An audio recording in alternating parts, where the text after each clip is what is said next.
You're listening to the Culips English Podcast. To download the study guide for this episode, which includes the transcript, detailed vocabulary explanations, real-world examples, and a quiz, visit our website, culips.com. CULIPS.com.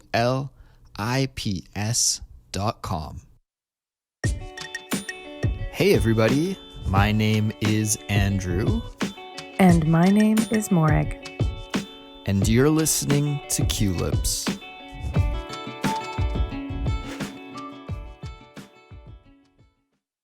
Hey Morag, how are you? Doing pretty good, Andrew. How are you today? Morag, I had an interesting thing happen to me last night. Mm-hmm. What happened was I traded one of my friends a kettlebell. Do you know what a kettlebell is? I believe I do. Aren't they the weights that sort of have a handle on them? They're mostly spherical on the bottom with but a flat bottom, and then have a large handle? Exactly. Yes. It's just a style of weight used for exercising. So I had a kettlebell that I wasn't using. My friend had an espresso machine that he wasn't using. So I traded my friend a kettlebell for an espresso machine. I think you got the better deal on that one.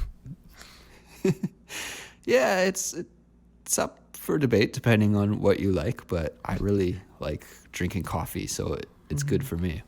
Me too. I'm doing it right now. What I did all day was practice making espresso, and I ended up drinking a ton. So I'm really wired right now. I know the feeling. I worked as a barista, someone who makes espresso in a shop for their living. I did that for a number of years, and I remember when you're learning how to do it, you need to make so many sort of bad shots of espresso and taste them. I think I ended up, drinking like 15 on my first day. So if you feel it all like that, I feel for you and your inability to sleep later. Yeah, I think it's going to be an all-nighter for me tonight, potentially. Fun times. But Morag, we're not here to talk about coffee today, are we? We are going to talk about a different subject, and that is conspiracy theories. Ooh. Yeah, conspiracy theories. But before we get into all the nitty-gritty details about conspiracy theories, I would like to let everyone know that the study guide for this episode is available now on our website, which is culips.com, CULIPS.com. The study guide is a really awesome way to study with us, and it includes lots of great stuff like the transcript, detailed explanations of all the cool vocabulary that you'll hear today, real-world usage examples, a quiz, and also prompts that you can use to write a journal entry or discuss the content of this episode with your friends. So we highly recommend you check out the study guide, and again, it's available to download from our website, culips.com.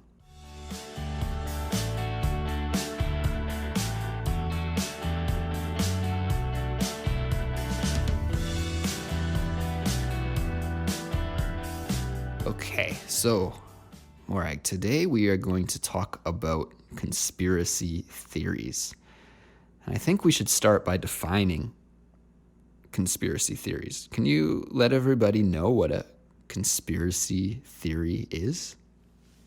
Yeah. So a conspiracy theory is something that people believe is true, some people believe is true, and is very different from the official account of a particular event or group of people. So some people will believe that there are a secret group or a bunch of high-level powerful individuals who are lying to us about a particular event or a fact or a person. Exactly. So a conspiracy theory is just the belief that like a secret group or an organization did something secretly, right? Yeah, they are secretly holding the truth, or they arranged events in a secret way, and we aren't officially told about it. And usually the they is the government, right? It's the belief that the government did something and is keeping it a secret. Or it could be like shadow organizations and things. So some people will believe that like the Templars did something. Right. Or the New World Order. Exactly. There's some groups of people that conspiracy theorists believe are doing things, and those groups of people arguably don't exist. Or they may or may not exist. Another term that you hear often when talking about conspiracy theories is a shadow government. Yes. So like a secret hidden government that operates at like a top secret level within the government. That is actually more powerful than the real government or the Right. government that we know. That's one of the key things, is that these secret societies and secret groups of people are always the most powerful that you can possibly think of. Yes. And in fact, the belief that these groups exist is kind of a conspiracy theory in itself, isn't it? Yes, yes, it is sort of. They're nested. You have conspiracy theory within conspiracy theory. That's right. And so today, what I thought would be fun to do is talk about some of the popular conspiracy theories. And there's a lot of them, so we won't have time to talk about them all. But I think we could start maybe by talking about some classic conspiracy theories, and then we'll move into some contemporary conspiracy theories. That sounds pretty good to me. What's your favorite classic conspiracy theory? One that I like to think about from time to time is the moon landing. The conspiracy surrounding the moon landing is that it was fake and that we've actually never landed on the moon, that the Americans made up the whole thing and it was just a way to, I don't know, win the propaganda war during the Cold War in the 1960s. Yeah, I like that one too. People who are really into this conspiracy theory will be able to tell you what soundstage they shot the faked moon landing on. And so a soundstage is a set to record movies or TV or that sort of thing. That's right. And I'm also not an expert of the details. No. If you ask people that really believe in these conspiracy theories, they'll be able to give you tons and tons and tons of information about how each detail was faked. But I think that a lot of people think that actually Stanley Kubrick, the film director that did movies like The Shining and A Space Odyssey, they think that he was responsible for filming some of the faked moon landing footage. That's amazing. Yeah. And very silly. And so when you talk to people that believe in this conspiracy theory, they'll quote evidence like, oh, you can see the American flag blowing in the wind on the moon. But there is no wind, right? But there is no wind, right? So yeah. they will claim that as some evidence. Or different things with the moon dust and the way that the dust is moving in the footage. And there's a whole bunch of claims that they have. But the core belief is that some people think the moon landing was faked. Yep. How do you feel about this, Morag? Do you believe in this one to any extent?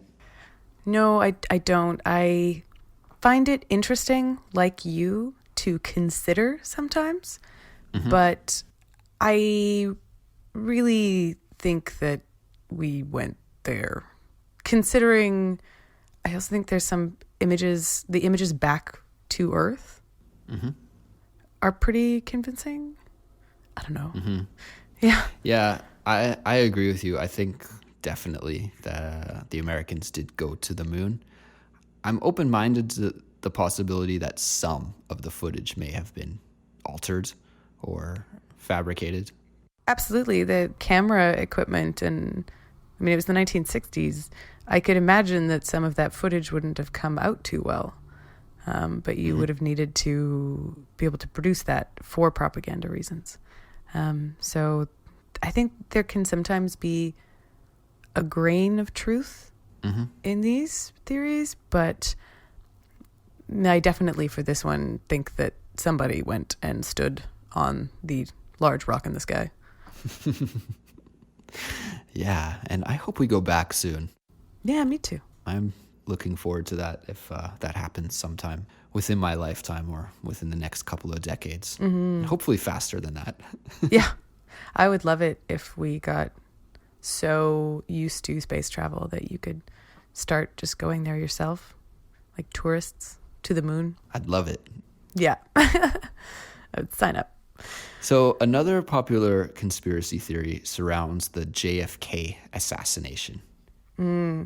So JFK, for those that don't know, stands for John F. Kennedy, the American president who was assassinated also in the 1960s. So the official story goes that a lone gunman named Lee Harvey Oswald was responsible for the assassination, that he shot JFK. But there's all sorts of different conspiracy theories surrounding this that state alternative possibilities. Maybe it was Lee Harvey Oswald that did the shooting, but he couldn't have acted alone. There had to be a second gunman. So there's that angle. Another angle thinks it was the mafia that did it. Another angle thinks it was the Russians that did it. There's all these different scenarios. Doesn't it kind of focus on the grassy knoll or something? Yeah. Where it's the idea that the man that was identified as shooting JFK couldn't have shot him from the position that he was at, and it had to be somewhere else. So they're looking at bullet trajectories through his head, which, it's kind of crazy. It was somebody else because of the way the bullet went, that sort of thing. Exactly. Yeah. Because this happened, over 20 years before I was born. I'm not an expert on all the details, but I know in the 1980s, I think, or maybe even the 90s, there was a film that was released called the Zapruder film. And it was actually broadcast first on the Geraldo Rivera. Is that his name? Oh, yeah. Yeah, Geraldo Rivera is a like daytime talk show host, or was a daytime talk show host. Yeah, Geraldo Rivera. He got this crazy scoop because this Zapruder film showed up close, like it's the most clear footage of the assassination happening. Wow. And so when you see the trajectory of the bullet and the way that JFK was actually hit, then you compare it with the official story and you're like, it doesn't really add up. Like, I think there's maybe something that's covered up in the JFK assassination attempt. When you really get into the details of it, you're like, maybe these conspiracy theorists have something here. I don't know, but it's intriguing. I think I don't understand enough about bullet trajectories or what happens to someone's body when they're shot to be able to identify whether or not that's correct. Like, I have no idea. And so for pretty much most of what this conspiracy theory does, I am just believing people. Right. So it's just a judgment call on my end whether or not I believe the quote unquote experts who are telling me one thing or the other.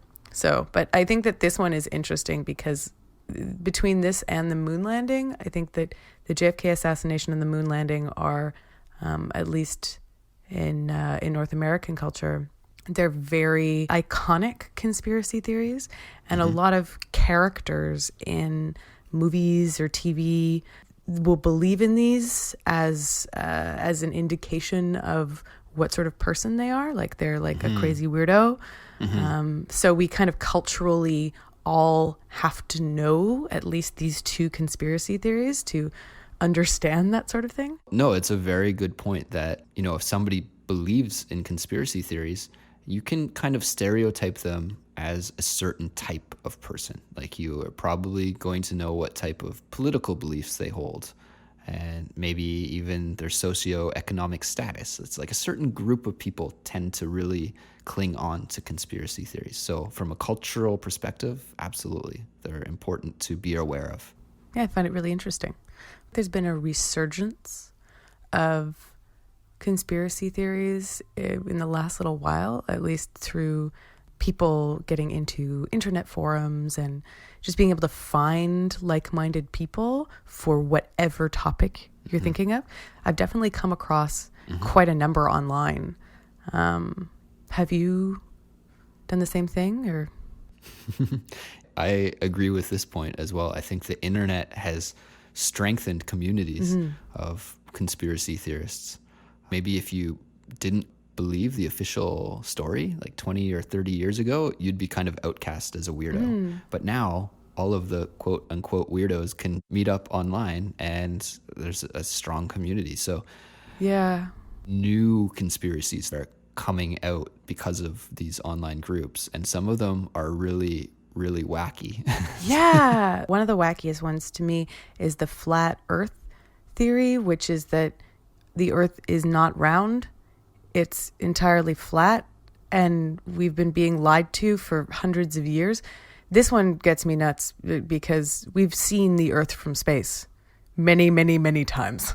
Yeah, but those images are fabricated, Morag. They're all fabricated. They're all fabricated. Although the funny thing about conspiracy theories online now, though, is that it's not actually just people who believe in them that now take part in telling people about them or writing pro-conspiracy theory things online. There's also what we call trolls.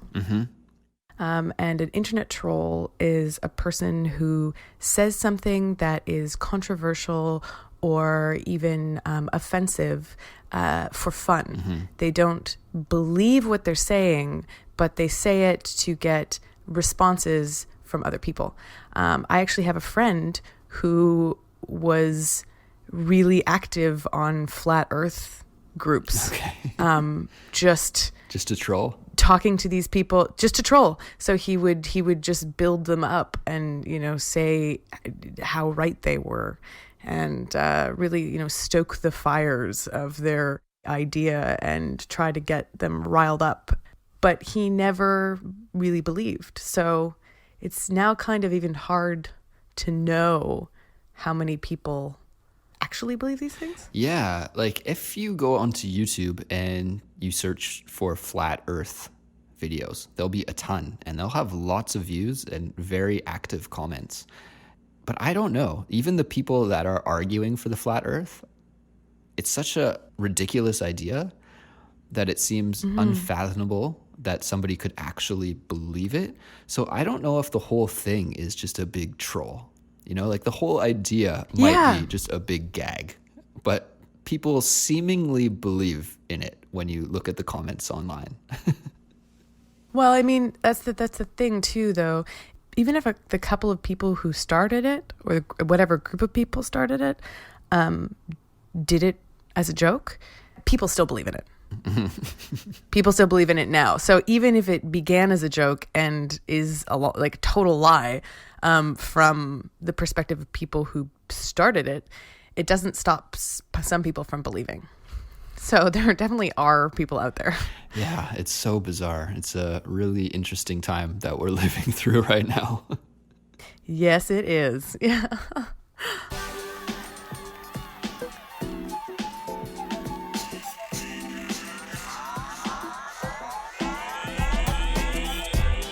Well, Morag, we could go on and on about conspiracy theories, I think, but for our listeners' sake, we'll wrap it up here. Guys, we hope you learned something from this conversation. I really enjoyed it, and I want to remind you about our study guides. I think it would be really helpful for this episode. So the study guide's on the website right now, culips.com. Head on over there to download it. And if you guys have any suggestions or comments, we would love to hear from you. So send any ideas our way. Get in touch with us through either our Facebook page, which is facebook.com/culipspodcast, or you can email us at contact@culips.com. That's it for now. We'll talk to you next time. Bye, everybody. Goodbye.